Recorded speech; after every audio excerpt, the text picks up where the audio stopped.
ஒரு தந்தையாக, உங்கள் குடும்பத்தில் ஒருவனாக உங்களிடம் பேச விரும்புகிறேன்.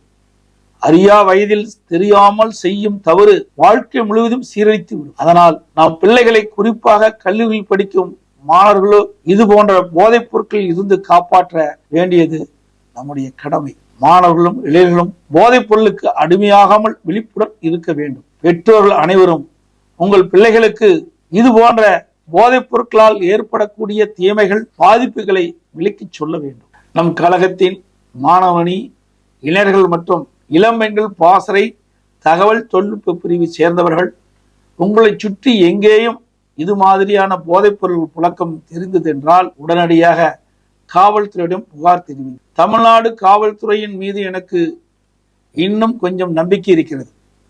புகார் அளிப்பவர்களின் அடையாளத்தை பாதுகாத்து போதைப் பொருட்களை ஒழிக்க இனியாவது தீவிரமாக செயல்படுங்கள் என்று காவல்துறை அதிகாரிகளை கேட்டுக்கொள்கிறேன். விடியா திமுக ஆட்சி வந்தபோதே இந்த போதைப் பொருள் புழக்கம் விதையாக இருந்த சமயத்திலேயே நான் தொடர்ந்து எச்சரித்தேன். இன்றைக்கு திமுகவை சேர்ந்த நிர்வாகிகளே ட்ரக் மாஃபியாவாக வளர்ந்து இருக்கின்றார்கள்.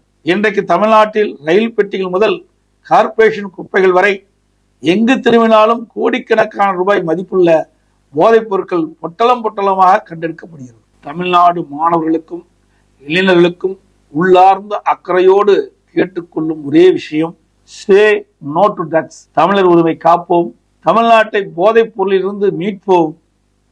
நன்றி, வணக்கம்.